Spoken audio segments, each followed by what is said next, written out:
All right, we're going to go ahead and start. We'll go straight to the Urban Business Growth Initiative. Councilwoman Laura is not here. It's under her name, but that's okay. Let's go ahead anyhow. I'm sorry, what now? Are you a part of this? Well, as Vice Chair of the Small Business Committee, we are pleased that you're here to report to the full council, and I'm sorry our colleagues aren't all here yet, but they will be able to hear this great information. We have some stunning new and exciting projects and entrepreneurs in this region of our city that is making a huge comeback in Kansas City, and so I'm excited to hear about it today. So we're happy to have them be here. All right. So again, thank you for having us here. We're happy to be here and talk about entrepreneurship in Kansas City. My name is Jenny Miller. I'm the network builder for KCSourcelink and here to talk about the UMKC Innovation Center and some interesting things and research that we have to report to everyone today. In Kansas City, we talk about entrepreneurs, and we kind of classify all entrepreneurs in one bucket. But we found that there's actually 4 distinct types of entrepreneurs. So within our metro, 71% of the businesses that are under 100 employees are micro-enterprise. And then we have Main Street businesses, so those businesses that are operating on our main streets, your independent retailers and restaurateurs. Moving into the innovation-led businesses, those new technologies, new products that we're bringing to market, and then looking at second stage businesses. So those businesses that are set up and operating, but are ready to grow. They have the capabilities and with the right resources can really make an impact in our community. What are all these businesses doing? They're creating jobs. And in Kansas City, we found out that on average, they're creating over 16,000 jobs a year. The slide that you can see today represents over the past 5 years, 2012 to 2016, that these businesses are creating the jobs that are making our communities vibrant and are allowing them to grow. When you stack all of these jobs up and look at over the past 5 years in cumulations, we found out that there's 84,000 jobs being created by startups. So startups, when we are talking about them in this context, looks at businesses that are hiring first-time employees. So those businesses of 20 or fewer people that are now paying unemployment wages, so we can track who those people are, the numbers that they're hiring, the people that they're hiring. On this slide, I like to point out, it counts for attrition. So we hear that startups fail. What we found is that startups that are creating jobs, if they do shutter, those jobs are being taken in by other startups. So this slide looks at the businesses that are moving around, it looks at people that are moving between those jobs, and we're able to look at the overall impact that startups are creating for the Kansas City community. Now looking at the entire entrepreneurial ecosystem for Kansas City, I'm sorry, I forgot to mention, there is a jobs report that each of you should have received that went into these past 2 slides and gives you a little bit further information about those jobs that are being created. Now looking at the Kansas City ecosystem. So KCSourcelink started in 2003, and we slowly had some support organizations and different things happening in entrepreneurship throughout the course of the next 5 to 7 years. And then as you're growing, you can see in 2011, Google Fiber announced that they were coming to Kansas City, and also the Greater Kansas City Chamber of Commerce came out with their Big 5 and said, we're going to make Kansas City America's most entrepreneurial city. Those 2 things happening in 2011 really catapulted the entrepreneurial ecosystem in Kansas City. And as you move through the timeline, you can see there have been a whole bunch of programs and services that have been added to our ecosystem that's now here to help support these businesses that are starting and that are creating the jobs for our area. So, making Kansas City America's most entrepreneurial city. How are we going to do that? A lot of research was done in 2011, 2012 to see what are the strengths of Kansas City, what are some areas that we maybe need to work on, and better yet, what are the 6 areas or what are the imperatives that we need to make an entrepreneurial ecosystem. From there, we discovered there are 6 imperatives that need to happen. capital, making sure there's the right type of money for each of these types of businesses, corporate engagement, pipeline of ideas that are coming out to create these businesses, the talent, making sure there's the right type of people, the right education level and talent skills for the people to work in these businesses, resources available, and then awareness. How are we telling the story of entrepreneurship? So I'd like to talk about resources first. We know that entrepreneurs need resources available to help them grow. This includes mentors, it includes funding, it includes the educational classes that are available for them. And each of you should have a resource rail, which is a visual of the resources that are available for the types of businesses that are available. A business can simply hop on or hop off the rail wherever it's relevant for them, and it talks about the resources that are there for them right now, as well as pointing the spotlight to the resources that they need to become familiar with as they grow their businesses. Looking at the pipeline of innovation, Whiteboard to Boardroom is a program that is at the UMKC Innovation Center that works with 23 research institutions across from Manhattan to Columbia. From this, we're able to see what research is happening within our corporations, within our universities and hospitals, to see what ideas are coming out. As you can see, we have a lot of software development, but we also have a lot of drug and medical development, which is happening in the Kansas City area. Awareness, telling people. This slide, I think, tells a story within itself. If you look at the 2013 side, Kansas City wasn't mentioned in a lot of your top 10 publications and a lot of your entrepreneurial and startup information spearheading points. However, in 2016, we're continually named in top 1, 2, top 10 lists all over. And then I talked about networked capital as one of the imperatives. In 2015, KCSourcelink did a deep dive into what's happening for capital. We're hearing that there's no money available to start and grow businesses on one side, and then on the other side, we were hearing that there's no good deals to invest in. So what exactly was happening? We laid out an action plan for the community in order to fill any of those funding gaps and to make sure the community was well aware of available capital for entrepreneurs and startups. So since that time, we have seen a 290% increase in available capital for early stage businesses. We've been able to work with different initiatives. You might be familiar with KC Rising, and looking at funds that have developed within Kansas City for our businesses, the attraction of new funds coming to Kansas City, and also microloans. So the city was vital in having Justine Peterson come to our city. We've had other microloans set up and established since that time as well that's allowing additional capital for these businesses. We also now see some big changes happening. We know that there are more Kansas City people investing in Kansas City companies. We also know that businesses that reach out for assistance are more likely to get funding. So those businesses that are receiving funding at different levels are asking for assistance, and we're kind of making that transition easier for the businesses. We're educating them on what funding is available and helping them find access to the people and the organizations that they need to get that funding.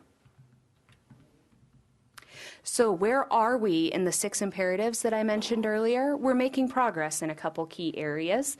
Awareness, as I mentioned in the slide, we are now talked about and making top 10 lists all over the nation.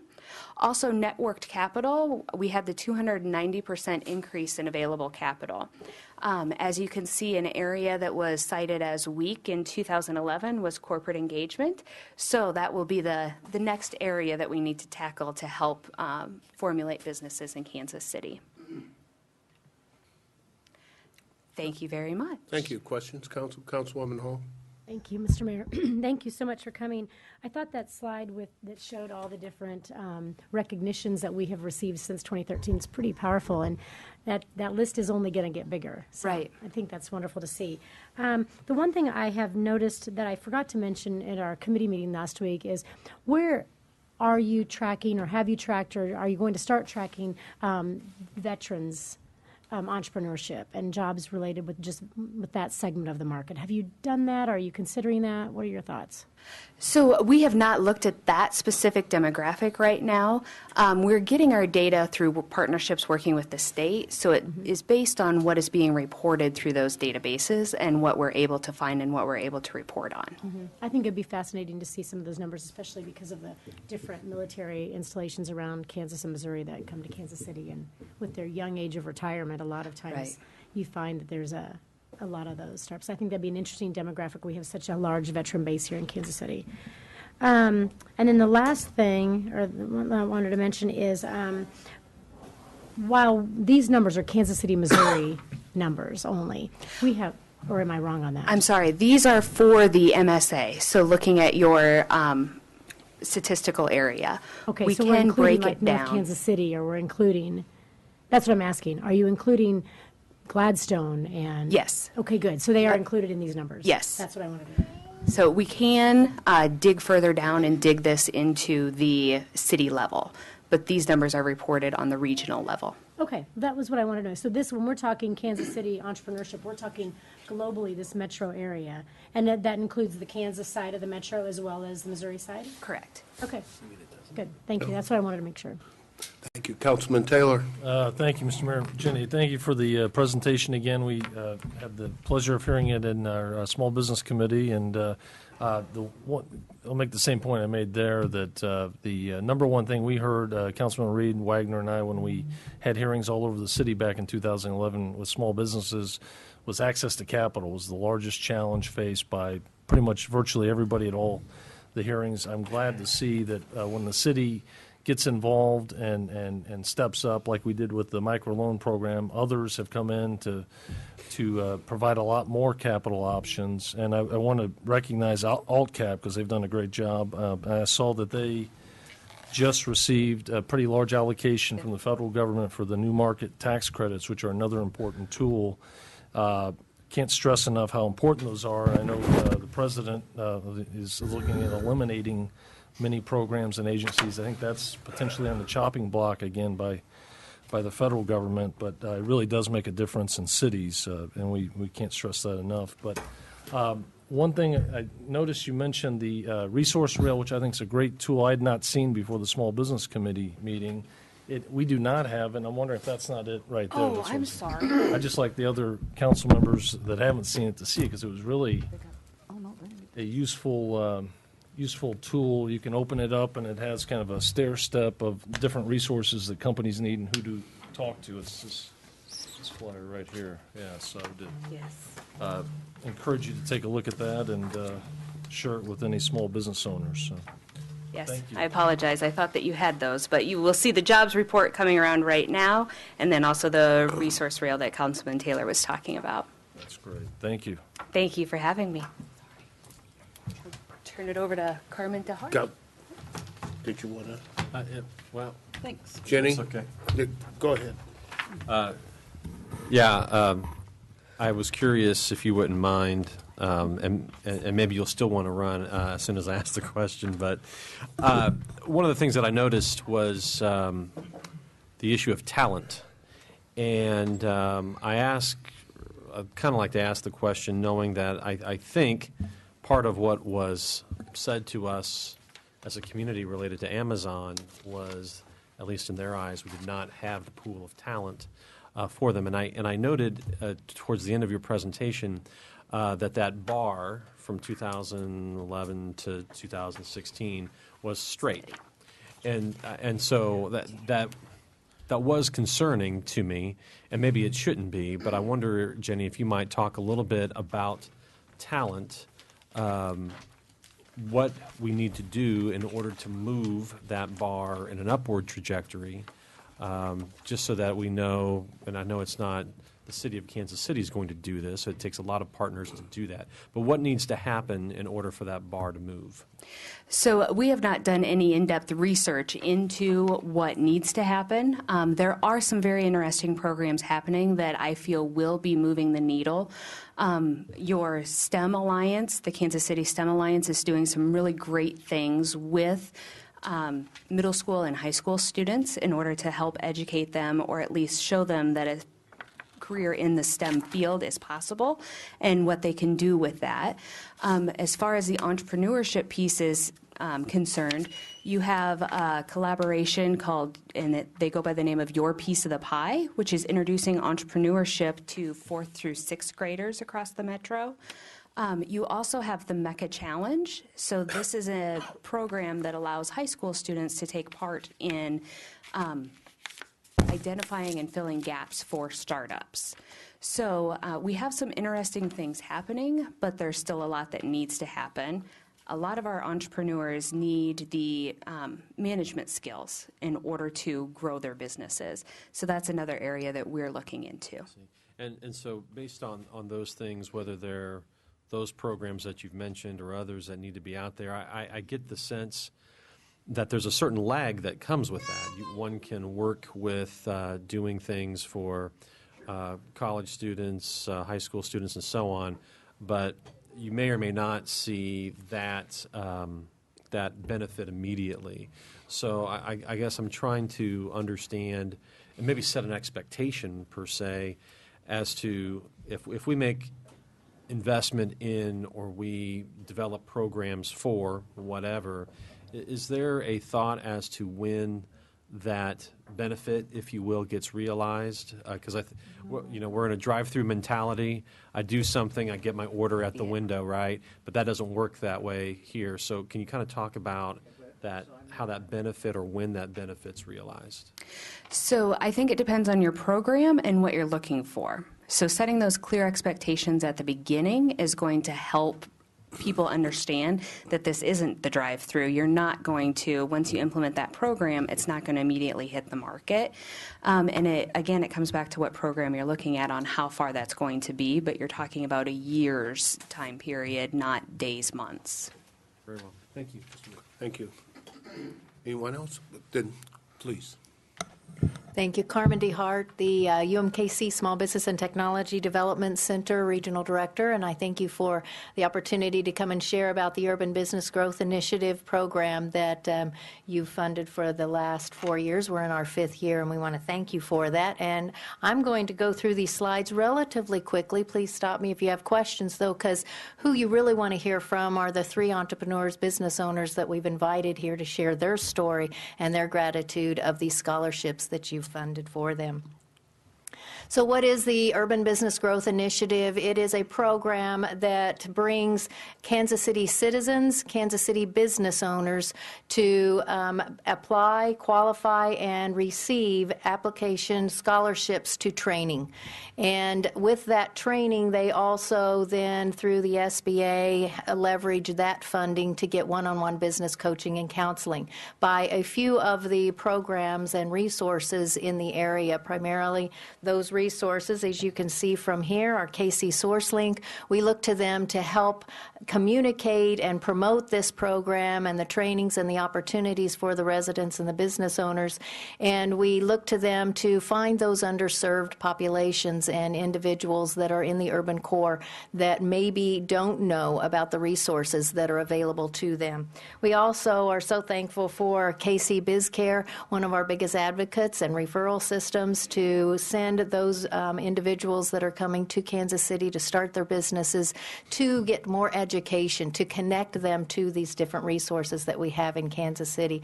And then certainly the SBTDC, as well as the Procurement Technical Assistance Center, which works to help businesses connect to federal, state, and local government contracts, the certifications it takes to receive those different contracts, and again, a lot of one-on-one business coaching and counseling at no cost to continue that progression of understanding, all the way from Entrepreneurial Mindset, You're speaking of your K through 12. We teach classes on another program for that, but the Entrepreneurial Mindset is certainly a great program for those who are starting business or existing businesses that just need to hit that refresh button. They need to see again what brought them to the market or to that service, and is it still viable and something to do.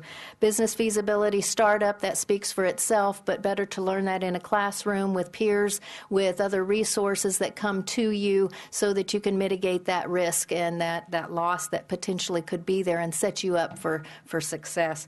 And the financing part, we reach out to our partners, which have already been mentioned, the Business Women's Center and Justine Peterson, along with AltCap, who was a great partner for us this time with our construction business management class because of their revolving loan for young contractors. So certainly we reach out to many partners in this coalition of UBGI, we call it, and also then with growth, we look towards UMKC with the Fast Track Growth Venture and Construction Business Management courses. So what is it that we do? Like I mentioned, we do a lot of business coaching and counseling. We had over 82 of our 90 scholarship recipients come back for one-on-one coaching to the tune of 180 hours working with our team of consultants in this whole lineup of training. In your packet, your report there, you'll have a brochure. That brochure tells you that of the classes that we offer that are 30-plus hours in the classroom, your funding pays for all but $75. The resident or business owner will pay $75 to sit in that classroom and get that level of certification and business training. Some of those classes, the smaller ones that are 3 hours and 4 hours, are at no cost when they qualify and when they apply. So in real economic terms, what does this education and business coaching turn into? It turns into increased sales. These 82 clients that we worked with in year 4 reported over $2.7 million in increased sales. They reported over $3.8 million in increased investment. That's equity as well as debt. That's that's owner's equity as well. So they're putting in their own effort and also finances into their businesses. We had 11 business starts out of that population and 79 jobs out of, again, just 90 individuals that you funded to take classes and receive that one-on-one coaching and counseling. There's 2 businesses that we highlighted this year in the report, one being Johanna Miller of Potion Yarns, and I would ask that you go to the KCSourcelink story. They write a story on some of our entrepreneurs. It's called The Entrepreneurs in Action. It was August 22nd. It tells much more in depth of her story. And she basically started thinking she was going to open a retail shop. Through the education, she learned that wasn't a viable business model for her, and she now does custom potions and dyeing and sells that online, and is a huge success. I like to note that she heard about the UBGI program from the historic Northeast community, and so it was also something that I knew Congressman Wagner would enjoy. Okay, also, life after Shark Tank. So we do obviously enjoy the businesses who come to us who have national exposure. And this is a program with Roy Scott and Reggie Gray, co-founders of H3 Enterprise Healthy Hip Hop, came to us, and they had been denied at Shark Tank, quite frankly, and they decided to take Tech Venture class. Along with the training and the coaching, they realized they needed to pivot into a technology business, and so they have now since taken classes and programming through Scale Up, through Digital Sandbox, Pipeline. They are certainly well involved in many of the resources we have here in Kansas City, and recently won Launch KC $50,000 award and are taking that business forward. And they will be the first ones to tell you it was because of the UBGI scholarship that got them on that trajectory. Again, you can go to SourceLink, Entrepreneurs in Action. Their story is September 21st, 2017. With that, I would like to invite 3 of the scholarship awardees from this 4th year to come and share their story. First up is Franklin Lloyd, owner of Sound Mind Real Estate, and he has a PowerPoint I'm going to pull up here. Come on up, Franklin.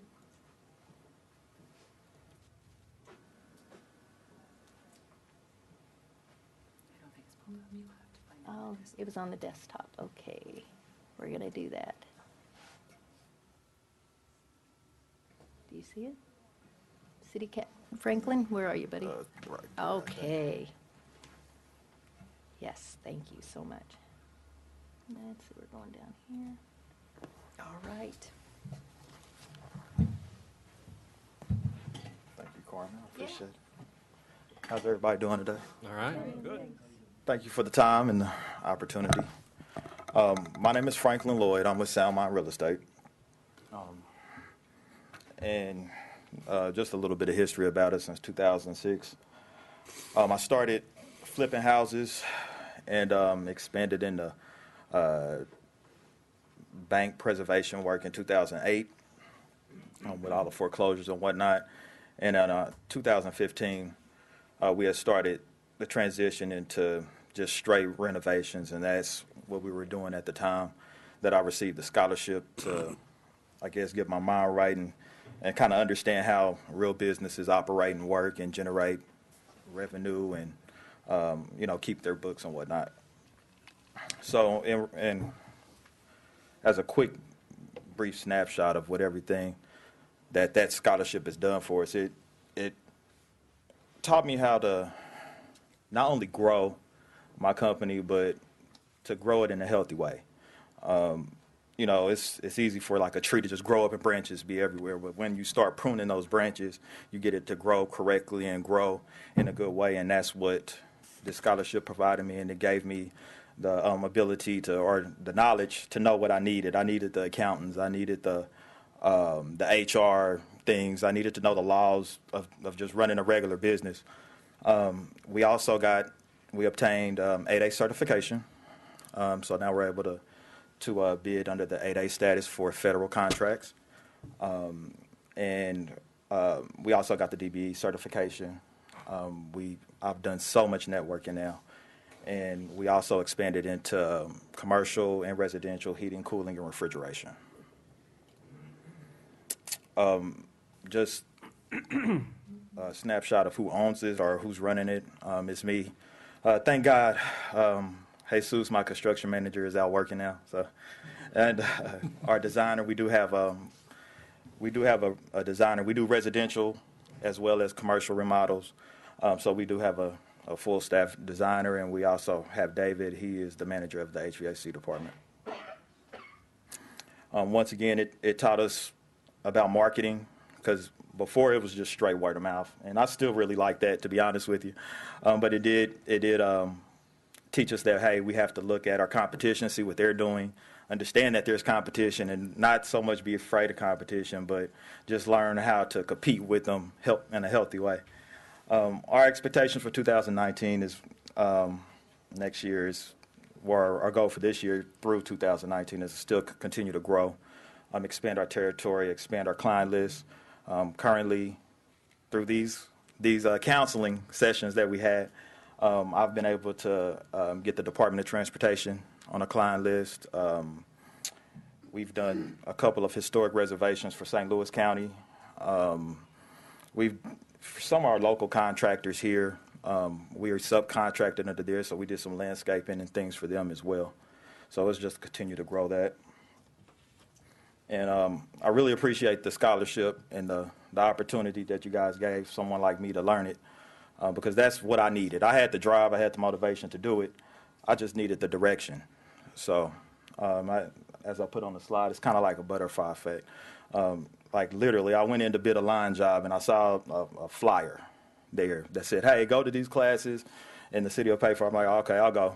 So the scholarship provided the inspiration for me to grow it. The inspiration provided the action. Action provided the knowledge that I received from there. The knowledge provided the opportunity that I needed to see, to grow, to just give me a chance to get in there to play basketball. I promise I'm gonna make the shot. And it gave us the opportunity to work. And with work, they gave me the opportunity to hire, provide jobs for the local area and whatnot. And it also, the working, provided me options. It gave me a way out. And that's what I think a lot of entrepreneurs need. They need to see just that it's possible. And you can get your goal by doing this. And doing this is putting you in the right class with the right people, with the right instruction. And that's what this opportunity gave us. Real quickly, I just got some of our, just to have some pictures to show. I got some of our projects. That was before, that's after. Before, after we finish. Yeah, that was, I called it the Nightmare on Elm Street, man. That was the worst. That was the worst house ever. This was one in North Kansas City. Never say never. Yeah. So we do, this is right down there, Gabriel Tower.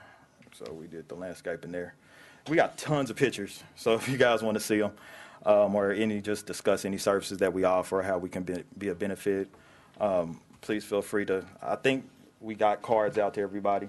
Yep. And our website is www.smr365.com. Appreciate it. Thank you.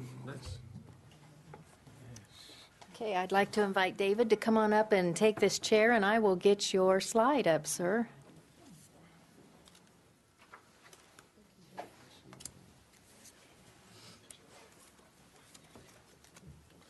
All right, good afternoon, everyone.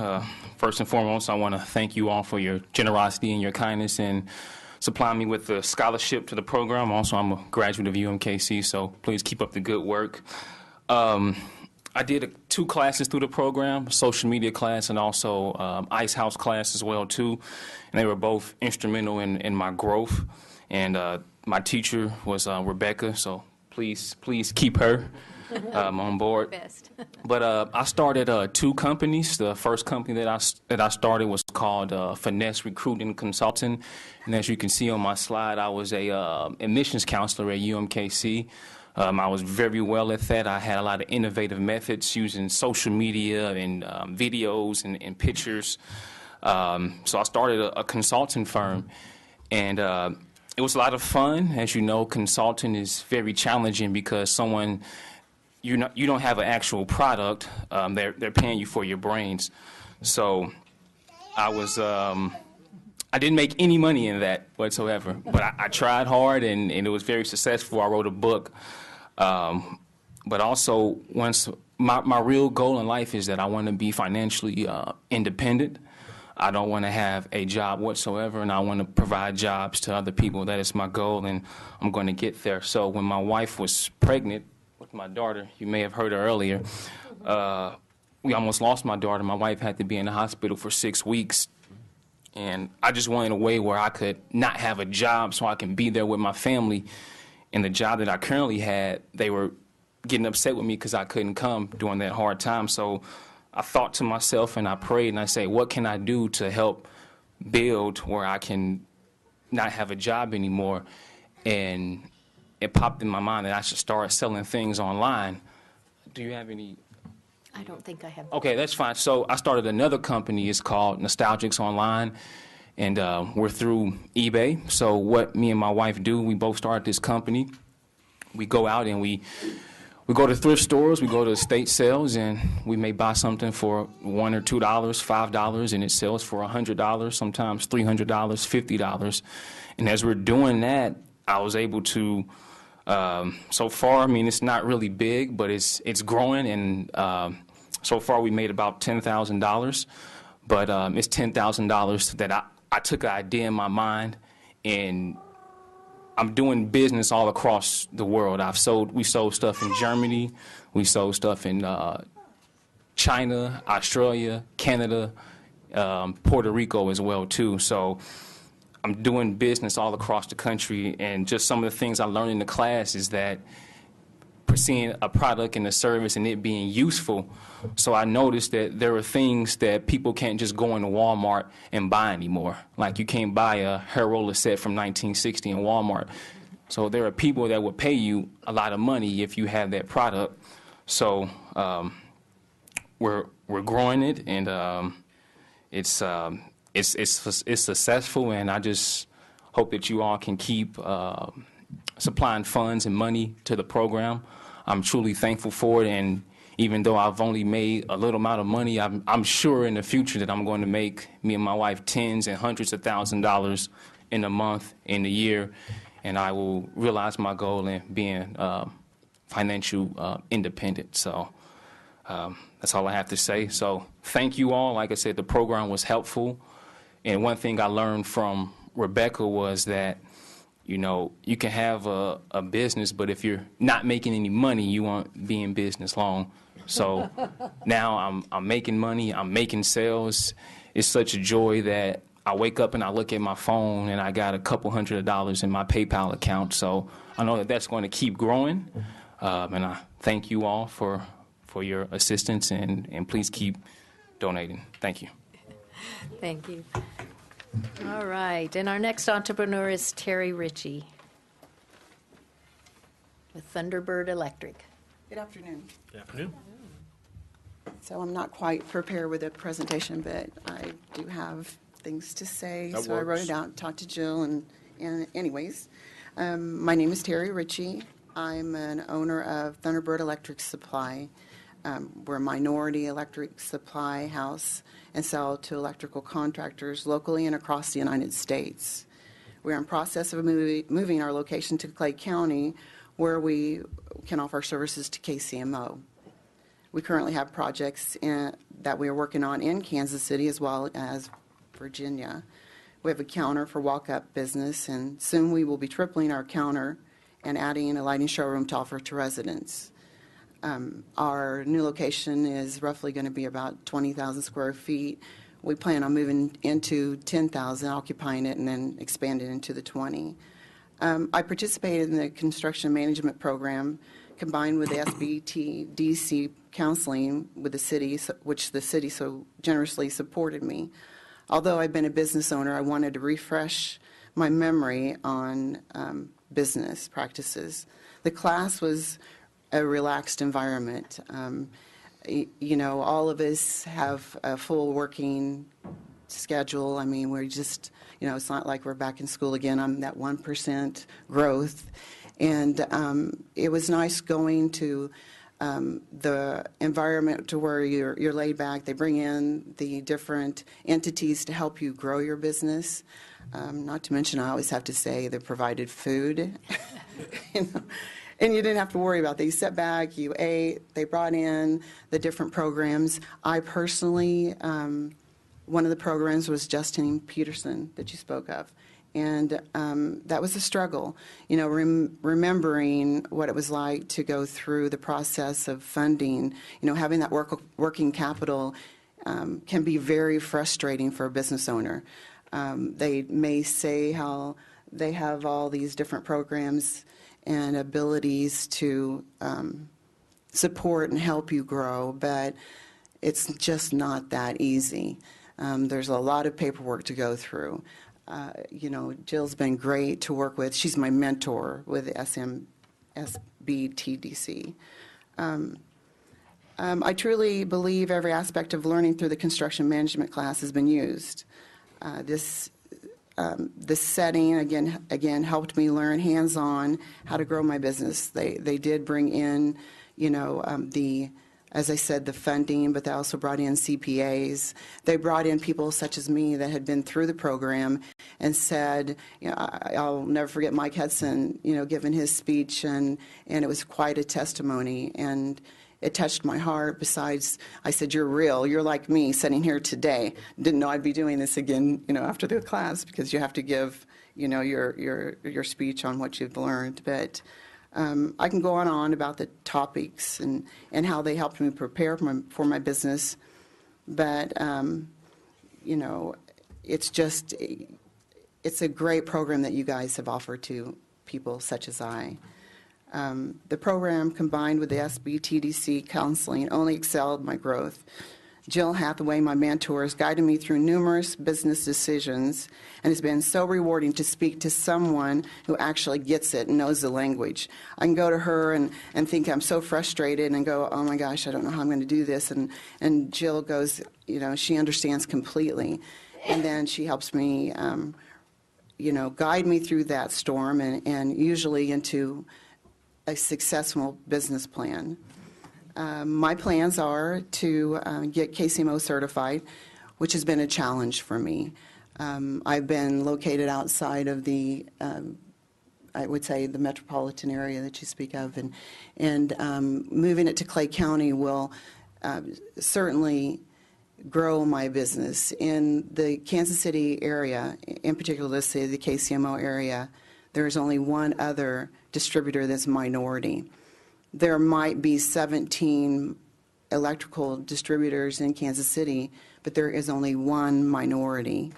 I seen this when I partnered with my business and knew that there would be a great advantage, but it is a struggle. It's a struggle to go through, all of the red tape and get certified. Hopefully I will be, next time I come and meet you. The support of the minority business owners is beginning to evolve, and I'm hoping to capitalize on the opportunities. Of course, there's competition, as there should be, but finally, if I get my KCMO, and I'm sure I will, I'll be a player. Thank you. Thank you very much. So as I mentioned, this is a coalition of programs that support the Urban Business Growth Initiative and all of these entrepreneurs that we work with and the training participants that we educate as well. We couldn't do this without the programs that are listed here on the sponsors page and many more guest speakers, guest facilitators, folks who volunteer their time. Truly, this program is a message of Kansas City's coming together and helping one another grow the economy from the urban core and out. It really is. So just want to say thank you for the past years that you funded the program. We are currently in our 5th year and could not be more happy to continue to support those new 90 training scholarships and clients that are coming. We just ask that that might continue so that we can bring back more entrepreneurs to share their story next year. Great, Any thank you. questions for myself and or for any of these wonderful business owners?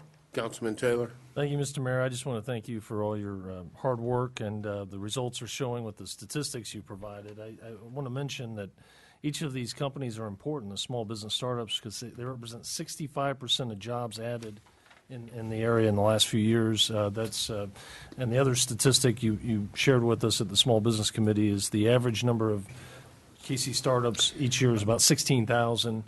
That's the equivalent of the Cerner South Kansas City campus that will be built out over 10 years. So that puts it in scale how important it is to keep providing these resources.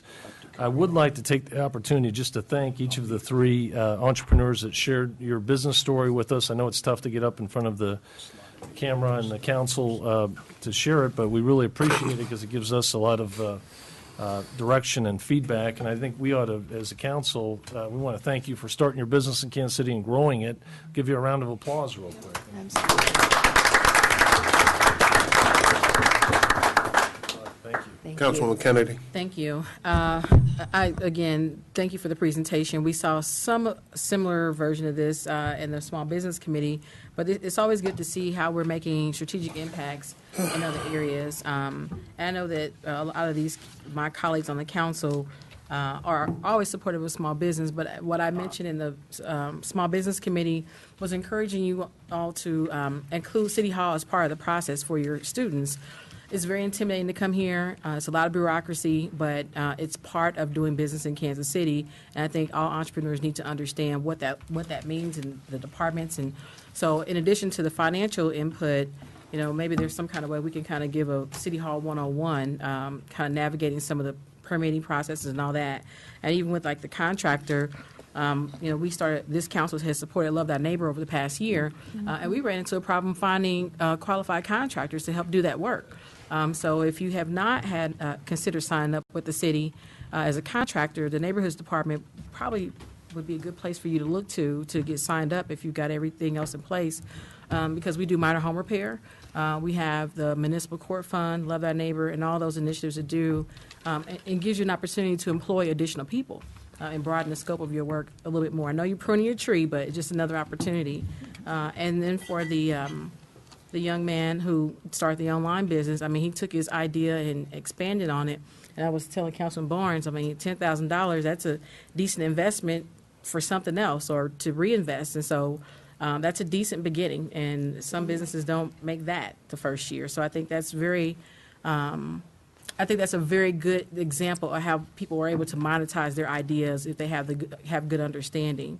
And then for the woman who, Ms. Ritchie, when you said you had, the difficulties getting your certification, we've heard from Mr. Yoder in the HRD, and he has assured us that once all paperwork is submitted, you will receive certification within 60 days. And so I'm curious to know if your challenges are getting your paperwork together, or where is the barrier in your process? And you don't have to say it now, but I'm curious to know that because we've had a lot of discussion about that in anticipation for all the new contracts that are coming up at the airport and other things. But we want to hear from people who are saying they're having a hard time getting certified and want to know specifically what the reason is. So if we could talk about that and figure that out later. Anyone else? Great comments. Councilman Reed? Yeah, I would just like to echo the comments of my peers as well and appreciate this presentation again this year. You were before us last year. I think there was Chris Good with Ruby Jeans. We had Reggie. What's the name of their company? 3H? Yeah, 3H. H3? I'm dyslexic. H3. And then there was, excuse me, another company that came before us as well. I believe that started up in Crossroads, like a brewery or something. Right. So I appreciate, of course, the businesses that have come before us today. I want to get the name of that website again because you start talking about like old items, and I mean you're quite a younger guy to start talking about going to the secondhand store. And a lot of people don't have an appreciation for that, but I did get a text from on high. That's in my office, and a young lady that works in there likes to go to the secondhand store. So I want to make sure we get your website, and we didn't get your card, and I don't think we got the other one. What's this? Say it again. I can send it to you. Okay, I'm Jermaine.Reed@KCMO.org. So, and I'll give you my card too. So, thank you all so much. It really does, I think, as it's been stated, help us realize the real potential of what we have before us and why we got to continue investing in it. And perhaps, I know these were good stories you guys shared with us today. If there's some things that you think we should be improving on as well, we want to hear that as well. So it's a lot of times folks come and give a presentation and say all the good things, and then it's like, oh, I should have said this. So I offer that opportunity. If there's something that you didn't add that you think you should, please feel free to come back and share it with us, but now or later or what have you. So All right. I don't know what happened to the mayor, but yeah, so. But I'm still here, so thank you, Councilman Reed. Anyone else? Well, Carmen, I'll just thank you for the earlier promotion not quite to Congress yet, but I did appreciate that. But in all seriousness, thanks for all the hard work that you do. I know we have tried our best to throw a number of resources your way, and you have dealt with those resources magnificently. So thank you for that, and thank you for the presentation. All right, thank you. Next on our agenda, actually, since we do have a quorum now, let's go back to the top of the docket as far as the approval of minutes for business session on February 8th. Is there a motion to accept? Second. It has been moved and seconded to accept the minutes of February 8th. Is there any discussion on that motion, edits or otherwise? Hearing none, all in favor signify by saying aye. Aye. Opposed? Minutes are approved. All right, we'll head back down to number 3 on the agenda, the Health Commission Annual Report. And Councilwoman Kennedy, I believe this is yours if you want to give an introduction. Sure. I have the pleasure of serving as a council co-chair for the Kansas City Health Commission, and this year's annual report is being presented by Dr. Joy Leitner and our vice chair, that will give a good overview of, and do we have anybody else, just those two so far? Okay, I got an email about somebody else. At KC Stat, we saw some of this information, and we had a feature by Commissioner Hill, who talked about the education piece. So for those that want to know more, a deeper dive, go back and look at KC Stat last week for neighborhoods. But I am going to defer to my cohorts on the Health Commission to give the annual report and overview. Well, thank you, Councilwoman Kennedy, and thank you, everyone else, for allowing us to speak today. My name is Joey Leitner. I'm the Health Commission Liaison. To my right, Vice Chair Brenda Cum, who serves the Health Commission. And today we're going to give you just a brief overview of what the Health Commission is and then what they've been working on in the last year. So I think it's always good to start with the purpose. There's a reason that the Health Commission exists, and it is to implement and evaluate the Community Health Improvement Plan, which you guys have seen several times, advise the Mayor and City Council on all public health matters and policies, and then, of course, facilitate a community-wide collaboration and partnership. So, I think that the Health Commission operates kind of on a model of there are experts on the Health Commission who lead us in several different areas, and we'll talk about kind of who are on the Health Commission here in a minute. The Health Commission facilitates partnerships among a whole host of health-related entities as well as non-traditional partners. We'll talk about that, as well as the Health Commission is an opportunity for community engagement. So on the committees of the Health Commission, there are community members from all walks of life that have expertise in violence and education and access to health care and many, many other areas. These three things together will hopefully lead to a healthier community. So there are 17 members on the Health Commission. Councilwoman Kennedy and Dr. Seth Hunter are the co-chairs of that commission, with Dr. Archer, the city manager appointed co-chair. Councilwoman Hall serves on that commission as well. Crystal Williams, the Jackson County Legislature, and of course Brenda Cum is the vice chair. There are a host of other members, and if you look at their affiliations, we have members from the educational sector, law, higher ed from UMKC, business community from Cerner, and the insurance companies.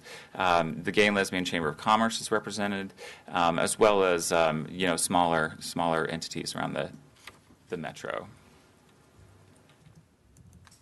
So what guides the work of the Health Commission? It's really guided by life expectancy. And so if you have seen this life expectancy map several times, and obviously it's a very, very important discussion to have, and the Health Commission really takes this idea of equity and, serving the most marginalized community in Kansas City as its goal. And so if we had one measure of health, just one, we would use life expectancy. It really is kind of this overarching measure that takes into account health care, as well as environments in which people live, and violence, and all of these other metrics that people are exposed to. If we look at where is the biggest bang for our buck when it comes to health, I'm a scientist. I think that science often allows us some insight into what we're doing. And so if we look at the three major modalities of how to improve life expectancy, we get universal coverage, right? If we give everybody health insurance and access to quality medical care, that improves. Let me back up. It prevents some early death, right? It improves life expectancy. But this blue line is the cost, and it's a really high cost to give everyone universal coverage. If we increase preventive and care management, so we improve the environment for colonoscopies and cervical cancer screenings and mammograms. We improve immunizations is another good one. We see that it saves a lot more lives, this red bar, than just giving coverage to people, but it's also a pretty high cost. The last kind of bucket of interventions that we do to improve life expectancy are behavioral and environmental conditions. So where people live, right? Do they have healthy housing?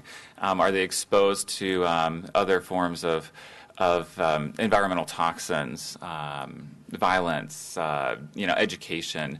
Complete streets would fit in this last bucket, right? Do we have safe places to be active and access to healthy foods? We see that, after 10 years, this is the 10-year group here, after 10 years of doing this intervention, we see that it doesn't quite save as many lives as preventive care, but it's a lot cheaper. If we look 25 years out, however, the view changes pretty drastically. So again, this is universal coverage, better preventive and chronic care management, and then behavioral and environmental conditions.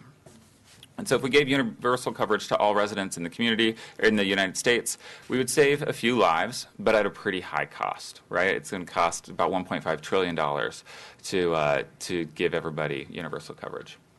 If we just improved the environment for cervical cancer screenings and mammograms and colonoscopies, we would save a lot more lives, right? This red bars, we would save a lot more lives at a little cheaper cost, right? So that's a good idea. We need to get to these chronic conditions a little sooner so that they're cheaper to treat. Lastly, if we had environments in which people were healthy and happy and able to be active and able to access healthy foods, these people don't get sick, right? And so we can save a lot more lives, and eventually we save money because they don't develop these chronic conditions like hypertension and diabetes, which are expensive conditions to treat over 25 years. And so, to show this another way, if we look from kind of time zero here out 25 years, if we just gave people universal coverage, we would save lives, obviously. Access to care is an issue. If we gave universal coverage and increased prevention in clinics, we would save even more lives. If we did those two and created environments where people could be healthy, active, access healthy foods, and engage with their community, we would save a lot more lives. And so this gets at that point where, social determinants, where people live, health is more than just health care. Housing is health care. Transportation is health, right? And so we have to understand that we all live in this very, very complex world. And so the Community Health Improvement Plan acknowledges that. So within the Health Commission, we have 6 standing committees, mostly focused around the CHIP, the Community Health Improvement Plan. So first and foremost, budget and contracts evaluation monitors the budget, it recommends safety net allocations, and really focuses on that funding piece. Commissioner Cum here will talk a little bit about kind of the specific things that Budget and Contracts has done over the last year to help in that environment. We have 5 other committees. Access to care is focused on decreasing preventable hospitalizations and increasing mental health care, especially around culturally competent care.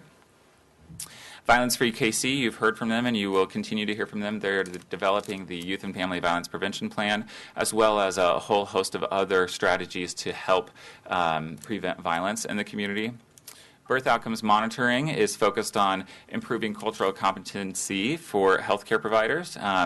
At the meeting next week, they will see the maternal death rate, which it's no surprise that African American mothers die at a much, much higher rate in Kansas City than white mothers, and complications in those births is much higher. Education, you heard from Commissioner Kokethia Hill last week at KC Stat about the model that the Education Committee has worked on to improve literacy for the most marginalized students. They've taken the lowest life expectancy zip codes and the lowest literacy rates of those schools in those lowest life expectancy zip codes and are focusing in on targeted interventions to help those kids. Last but not least, in 2017, we had a committee called Health Planning and Equity that has kind of morphed into this new committee called Health Policy and Advocacy, really understanding that the world that we live in on a policy level matters, and the Health Commission would like to develop stronger relationships with legislators to focus on that specific area. So last year we obviously develop the legislative priorities for the Health Commission. This committee worked on that and will continue to do that and build more relationships with you folks as well as state and federal entities. So with that, I'm going to turn it over to Commissioner Cum to talk about next year, this following year and next year. Okay. Thank you, Dr. Leitner. I have served, had the pleasure of serving on the commission for about 6 years now, and I know that we come before you annually, but in my 6 years, I would say these last 2 in service have been the most innovative and seen the most growth with regard to the direction of the Health Commission, of the Health Department, and really looking at the social determinants of health as opposed to the old traditional model of public health. And we have been fortunate enough to have your support as the council as we move down that road, which I believe will lead to more sustainable changes for the health of our citizens. I'm also very pleased to be in front of you spending my birthday here today. Happy birthday. Thank you. You know, we actually do have no, we don't have a cake. No cake? Oh, no. We got a song we could sing. There you go. Well, no. Best to move on, yeah. Okay. So I'm proud to be presenting the annual report for the Health Commission today. It is important work done by a large number of people that are all around us, and by very knowledgeable and caring citizens, and as we all are citizens of our city. I'd like to, so Dr. Leitner has covered for you the purpose of the committee. He's told you who we have at the table and why the work is crucial. And I'm here to kind of tell you the what and the what and the how we've done this and what we've done this year. So our primary drive is always looking at the life expectancy in Kansas City, and also bridging that gap that we have that is just literally blocks away from each other. It's a 14-year gap in life expectancy, just blocks away. And how can we together with you and with our citizens make changes to that? So the first thing I'm going to talk about is our position statements that we make. And now the position statement, these position statements are external forces to our life expectancy of our citizens here. These are policies or legislation at the federal or state level, and we've sent several in front of you. Our three primary statements, our position statements this year overall. And I know that you have also received copies of these. And first, looking at the ACA, we recommended no changes to the ACA. We looked at violence prevention. We asked for both federal and state increases in funding.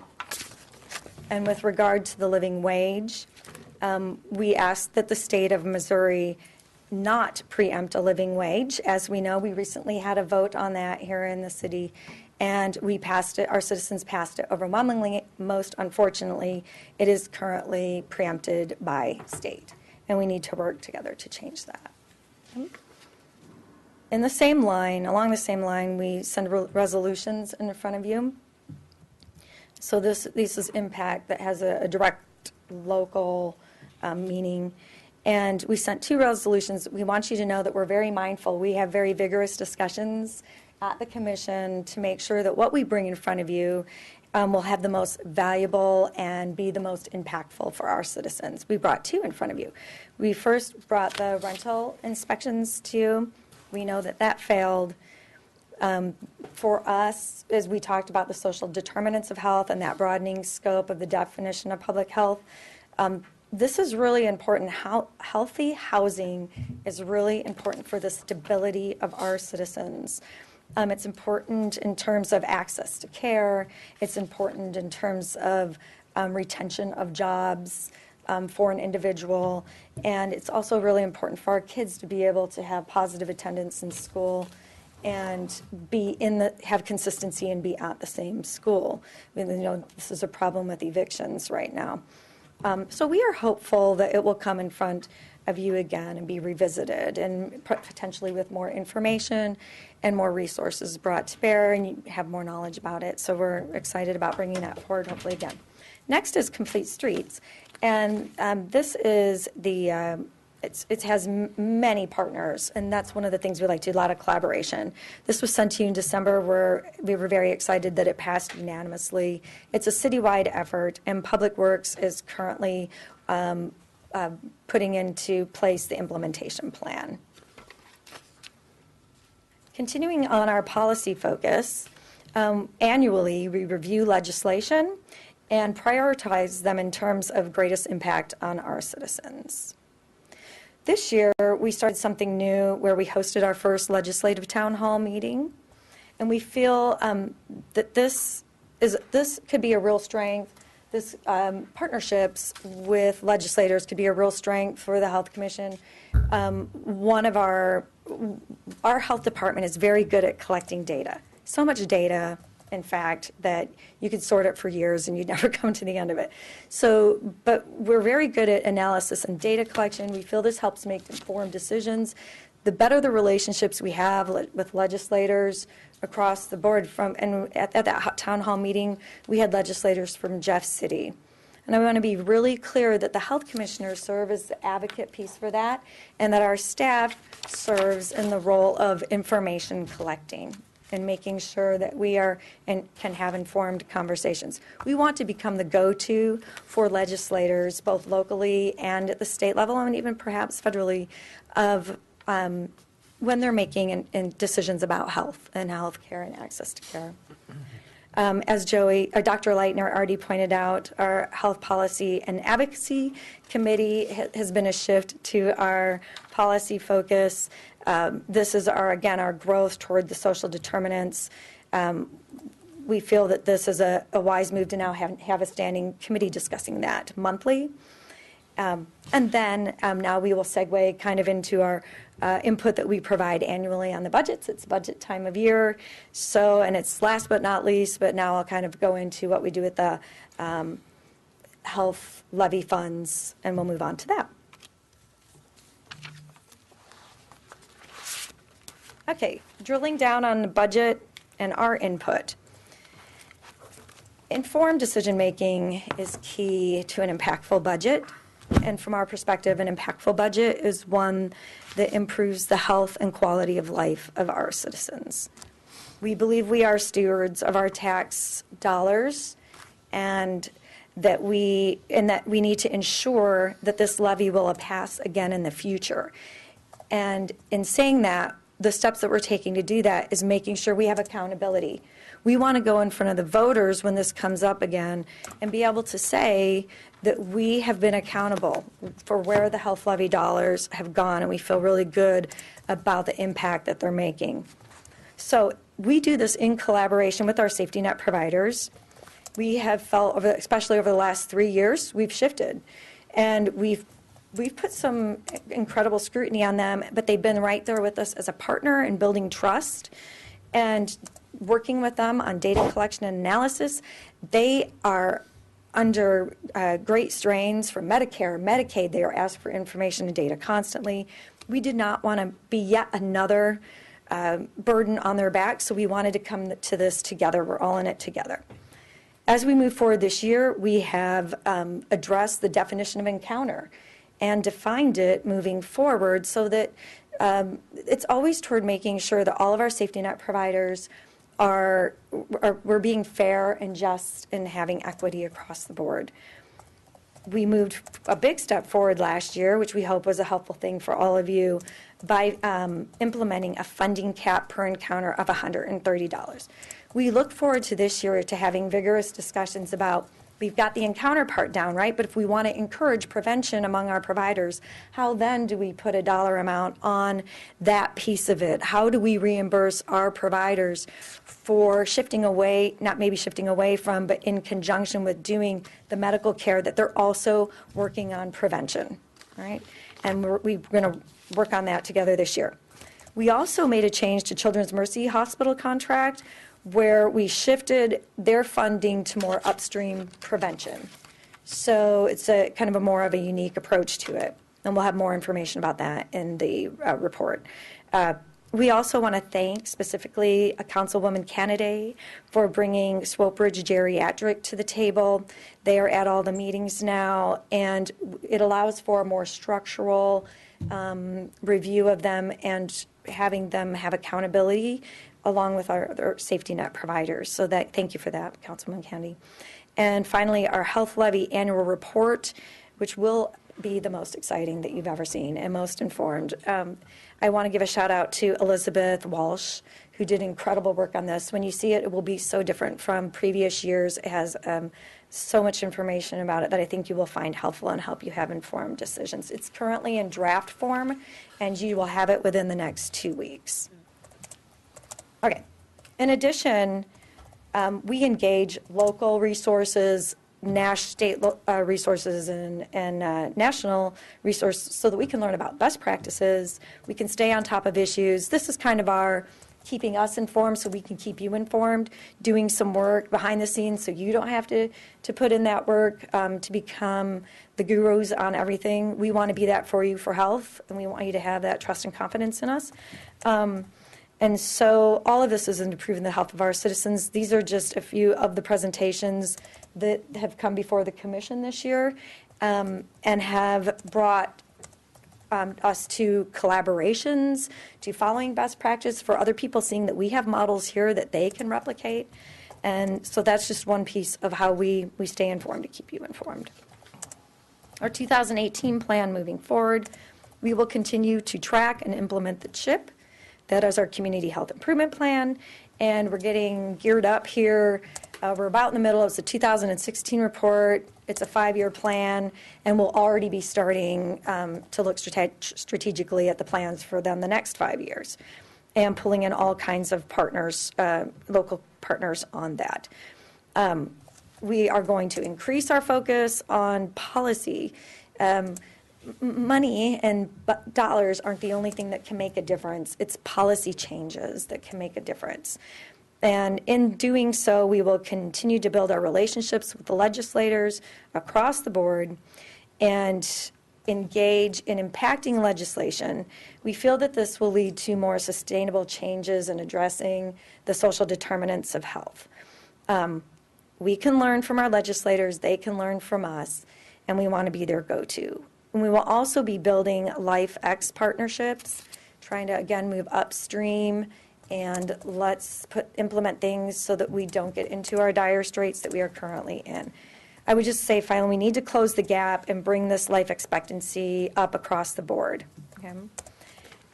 In conclusion, we want to thank you for your time and your consideration. And as always, we ask that you keep health at the forefront of your decision-making, not just when it comes to public health department, but it's across all of our departments in the city. Policies and procedures that are put in other departments can greatly impact the health of our citizens.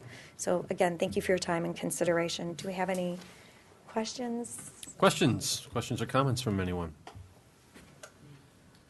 Well, you blew them away, unless no, Councilwoman Kennedy.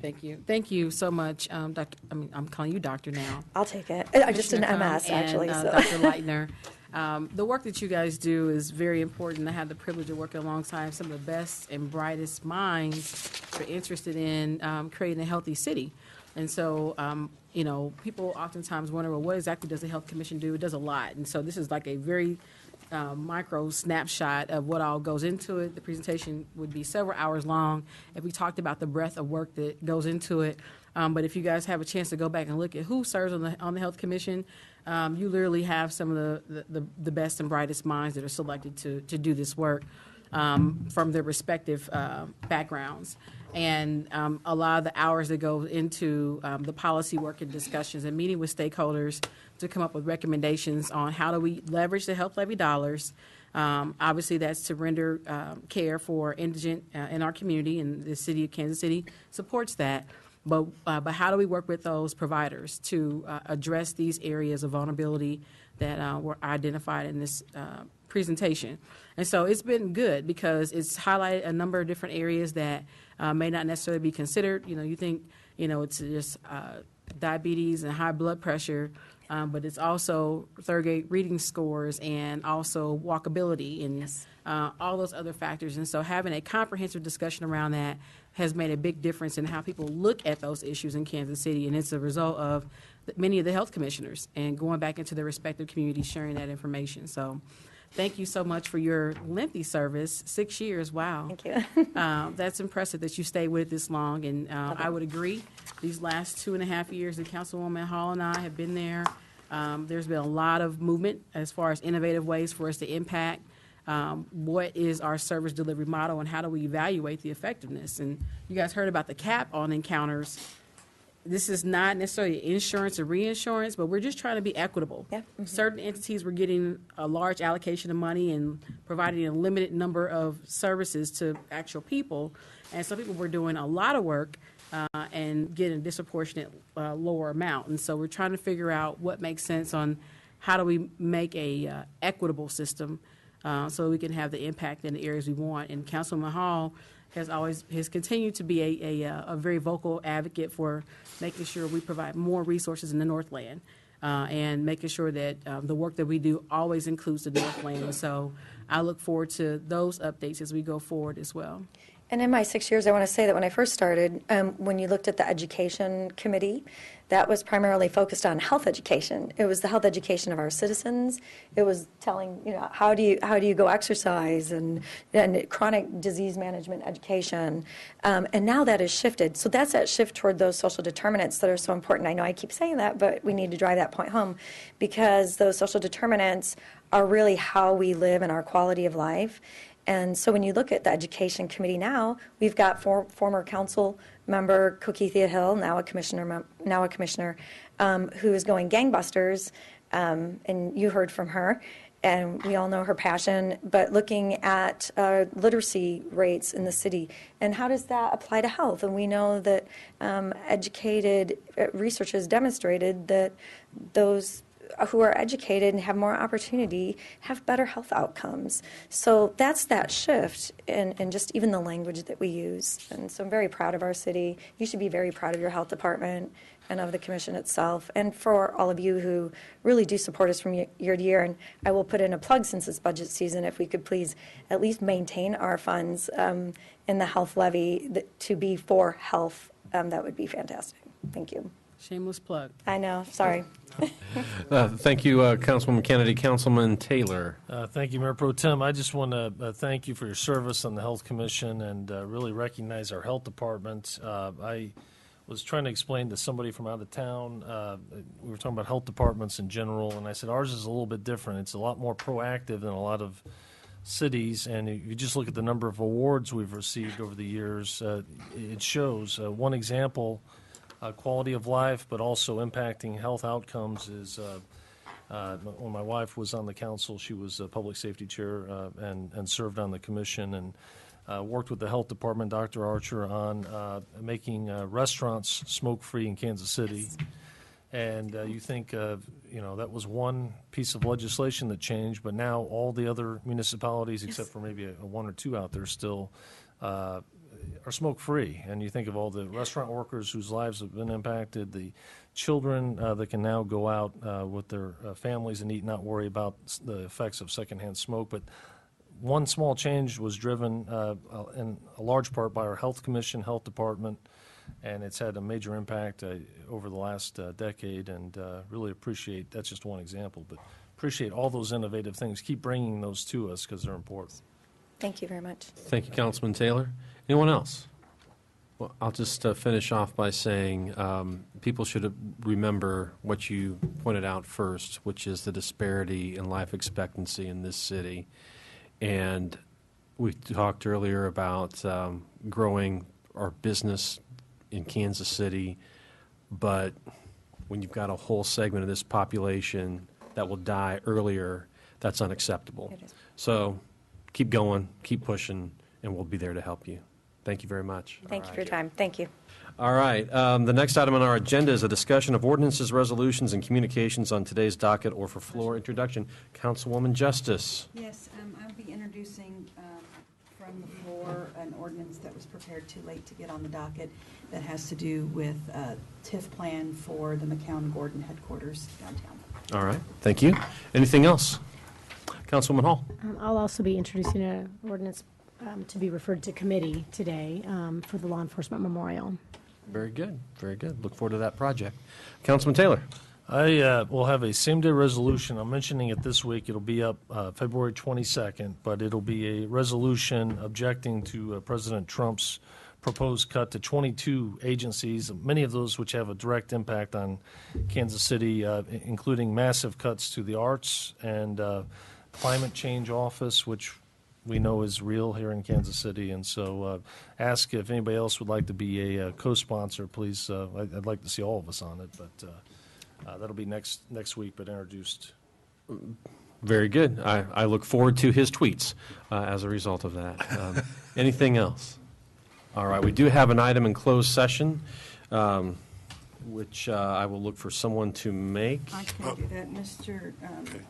Mayor Pro Tem, I move that we go into closed session pursuant to Section 610.021 of the revised statutes of Missouri to discuss personnel matters pursuant to subsections 3 and 13. Second. It has been moved and seconded to go into closed session pursuant to RSMO 610.021, sub 3 and sub 13, related to personnel matters. Is there any discussion on that motion? Hearing none, will the clerk call the roll? Wagner. Aye. Hall. Aye. Lohr. Fowler. Aye. Lucas. Reed. Aye. Shields. Justice. Aye. Barnes. Aye. Kennedy. Aye. Taylor. Aye. McManus. Aye. James. 9 ayes. We are in closed session.